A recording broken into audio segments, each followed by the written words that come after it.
Bismillahirrahmanirrahim. Assalamualaikum warahmatullahi wabarakatuh. Selamat sejahtera. Apa khabar semua? Okey, so berjumpa lagi dengan cikgu.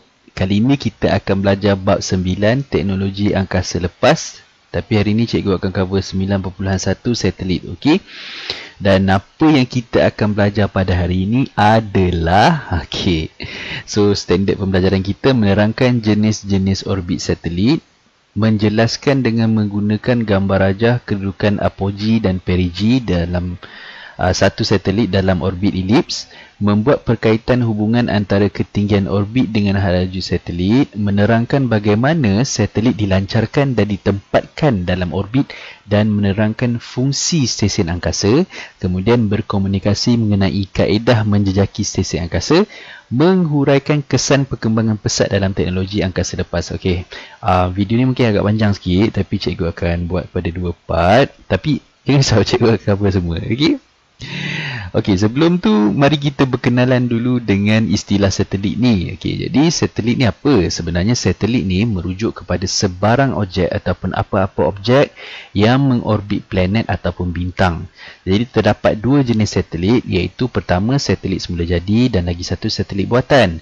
Satelit semula jadi contohnya bulan mengelilingi bumi ataupun bulan mengorbit bumi, itu kita panggil satelit semula jadi yang Tuhan jadikan. Jadi satelit buatan contohnya satelit Miasat 3B, iaitu satelit buatan manusia yang mengorbit bumi ataupun mengelilingi bumi. Dan korang tahu tak, Miasat 3B ni adalah sebenarnya satelit buatan Malaysia. Yeah, okey. Baik, jenis-jenis orbit satelit. Tadi kita dah berkenalan dengan apa itu satelit. Sekarang jenis-jenis orbit satelit. Orbit ni apa? Orbit ialah laluan yang diikuti oleh sesuatu planet atau satelit mengelilingi jasad cakrawala yang lain di bawah pengaruh graviti. Satelit buatan dilancarkan ke orbit tertentu berdasarkan fungsi yang diperlukan. Bukan saja-saja hantar, bukan habiskan duit berjuta-juta hantar satelit ke atas sana, tapi dia ada function yang sangat-sangat penting. Okey, tak apa, nanti kita akan tengok. Baik, ada 5 jenis orbit satelit. Yang pertama, orbit rendah bumi ataupun low earth orbit, LEO. Orbit sederhana bumi, medium earth orbit, MEO. Orbit tinggi bumi, high earth orbit, HEO, HEO. Orbit geosegerak ataupun geosynchronous orbit, GSO. Orbit geopegun, geostationary orbit, GEO. So kita ada LEO, MEO, HEO, GSO dan GEO. Wow. Okey, kita akan bagi satu persatu. Pertama sekali kita tengok orbit rendah bumi. Yang warna merah tu orbit rendah bumi. Jadi bila sebut pasal orbit rendah bumi, jarak daripada permukaan bumi ke orbit tersebut adalah sejauh 180 km hingga 2000 km. Itu range dia. Jadi tempoh orbit ni maksudnya tempoh satelit tu mengelilingi orbit tu dengan lengkap adalah selama 90 minit je. Maksudnya dia mengusung bumi, satelit tu dia pusing bumi setiap 90 minit. Bayangkanlah laju ke tak laju. So satu hari entah berapa kali dia pusing bumi kan. Okay. Jadi laju satelit ni adalah selaju 27,500 km per jam ataupun 7.64 km per saat. Wow, memang sangat laju.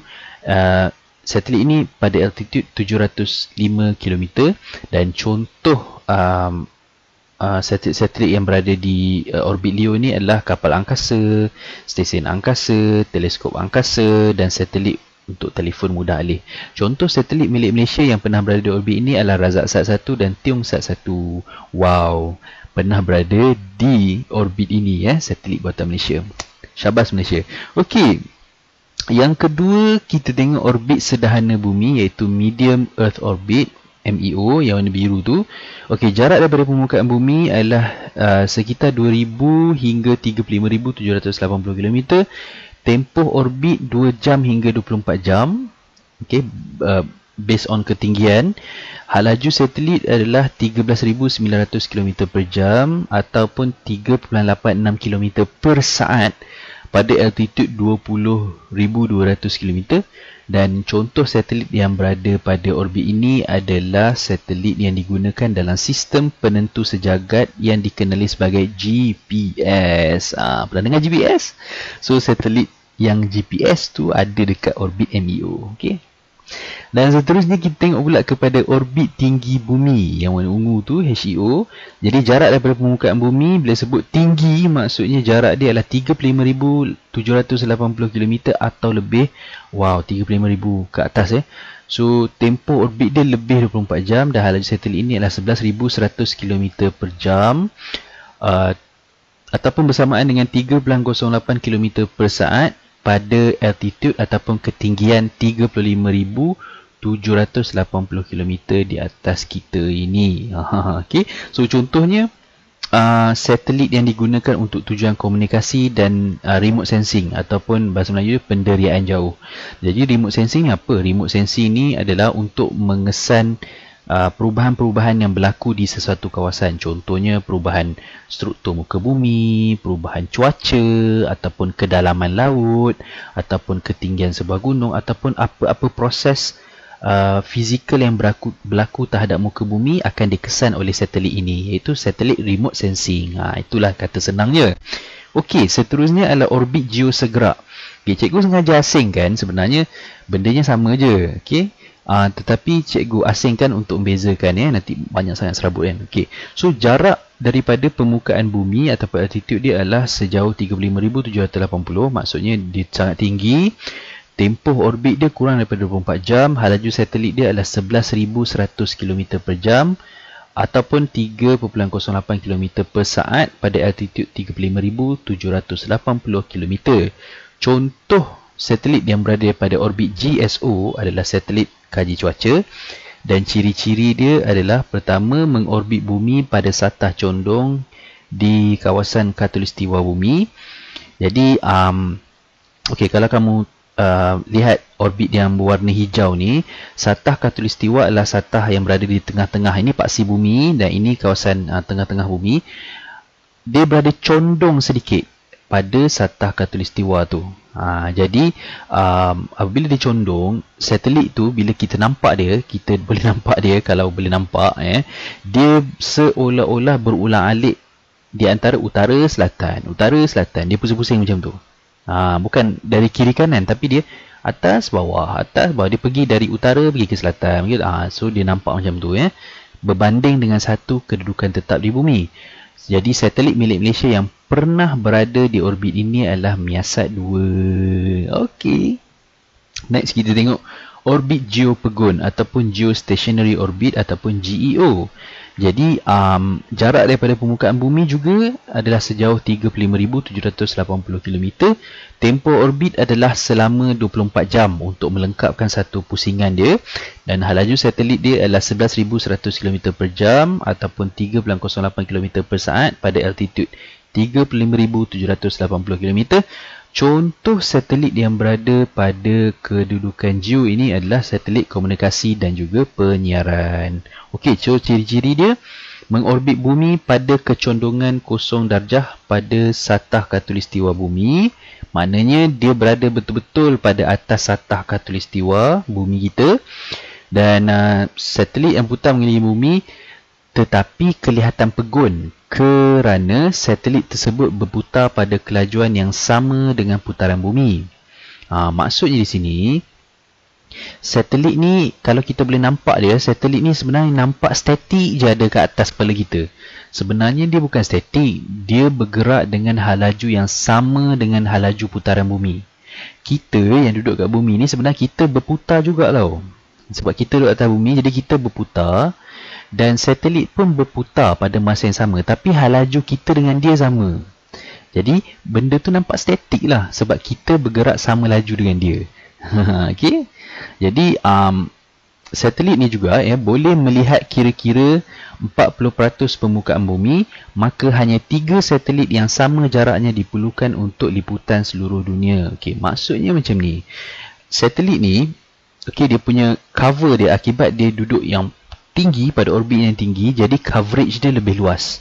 Jadi satu satelit ni, kalau kamu tengok ni, satu satelit ni dia boleh cover lebih kurang 1/3 bumi ataupun 40% lah kita kata. 40% daripada permukaan bumi. Jadi cukup kita letak 3 je satelit pada kedudukan yang jarak yang sama. Hanya 3 je dia dah boleh cover satu dunia. Okay. So that's why satelit ni banyak digunakan untuk kita tengok live broadcasting ataupun live TV ataupun perkara-perkara live lah, perlawanan live ataupun segala apa yang berlaku di luar sana, di bahagian luar bumi, pada masa yang sama kita boleh dapat juga. Okay, disebabkan adanya satelit dalam orbit GEO ini. Okay, so satelit milik Malaysia yang berada orbit ini adalah Miasat 1 tidak berfungsi lagi dan Miasat 3 okay, yang berfungsi. Okay, jadi itu pasal 5 orbit satelit. Sekarang kita belajar pula pasal bentuk-bentuk orbit. Orbit pun ada bentuk tau. So satelit mengelilingi bumi sama ada dalam orbit berbentuk bulatan ataupun elips. Ini adalah bentuk bulatan, iaitu bulatan sempurna, dan ini adalah bentuk elips. Okay. So contoh orbit yang berbentuk bulatan sempurna adalah orbit GEO, itu GEO Pegun, dan orbit berbentuk elips adalah orbit MEO dan HEO, iaitu medium dan high. Dan ada juga orbit yang boleh jadi bentuk bulatan dan ada boleh bentuk elips, iaitu orbit LEO dan orbit GSO, geosynchronous, geosegerak, dan juga orbit low earth orbit. Okay, so ini dia bentuk-bentuk orbit. Okay, bulatan sempurna dan elips. Okay, sekarang kita tengok pula kedudukan apogee dan perigee satelit dalam orbit elips. Jadi bila sebut pasal orbit elips, dia ada dua kedudukan. Pertama kita panggil kedudukan apogee dan lagi satu kedudukan perigee. Apogee ni apa? Okey, apogee iaitu titik pada orbit satelit ketika satelit berada paling jauh dari pusat bumi. Okey, so kalau kamu tengok gambar di sini, ini pusat bumi, ini adalah kedudukan satelit yang paling jauh. Dalam orbit elips, kedudukan yang paling jauh kita panggil apogee. Pada kedudukan yang paling dekat, okay, titik pada orbit satelit yang berada paling dekat dengan pusat bumi, kita panggil dia perigee. Perigee ni macam perigi kan. Perigi kat belakang rumah ada perigi. Jadi perigi dekat je. Perigi dekat belakang rumah. Jadi perigi adalah kedudukan yang paling dekat dengan pusat bumi. Okey, ingat macam tu kalau saya lah. Okey. Next kita tengok pula apa hubungan antara ketinggian orbit dengan halaju satelit. Ada efek ke bila semakin tinggi satelit tu dengan halaju dia? Ada efek dia. Okey. Yang pertama kalau kamu tengok rajah yang cikgu sediakan di sini. Okey, yang orbit LEO, satelit bergerak pada 27,500 km per jam. Tapi yang warna biru MEO bergerak pada kelajuan 13,900 km per jam. Dan yang warna ungu tu HEO 11,100 km per jam. Apa pemerhatian yang boleh kita buat? Semakin tinggi kedudukan satelit ataupun orbit tersebut, semakin perlahan pergerakan satelit itu. Ataupun semakin berkurang dia punya halaju dia. Kerana apa? Okey, jom kita dengar explanation dia. Halaju setiap satelit adalah berbeza bergantung kepada ketinggian orbit atau jarak satelit dari permukaan bumi. Halaju satelit berkurang, halaju dia berkurang apabila ketinggian orbit bertambah. Ini kerana pergerakan satelit yang mengorbit bumi dikawal oleh graviti bumi. Ada kaitan dengan graviti. Semakin dekat satelit dari bumi, semakin kuat daya tarikan graviti. Maka satelit perlu bergerak lebih laju untuk terus kekal berada dalam orbit tersebut. Jadi, untuk satelit itu terus kekal berada dalam orbit tu, satelit itu perlu bergerak dengan laju supaya dia tidak terasa efek graviti tu. Macam tu. Ataupun kita boleh kata macam ni lah. Nilai graviti tu mesti seimbang dengan halaju. Kalau terlampau slow, graviti akan tarik. Kalau terlampau laju, dia akan terlepas daripada orbit tu. Jadi dia kena balance kan antara halaju satelit dengan graviti. Terlampau laju sangat pun tak boleh sebab dia akan terlepas ke orbit lain dan pergi makin jauh sebab graviti dah tak tertarik. Dan kalau terlampau slow pula, dia akan ditarik oleh graviti dan kemungkinan akan berlanggar dengan bumi. Okey. So itulah dari segi teorinya macam tu. Okey. Dan tak apa, cikgu sediakan analogi di sini, gambaran dia macam ni. Okey.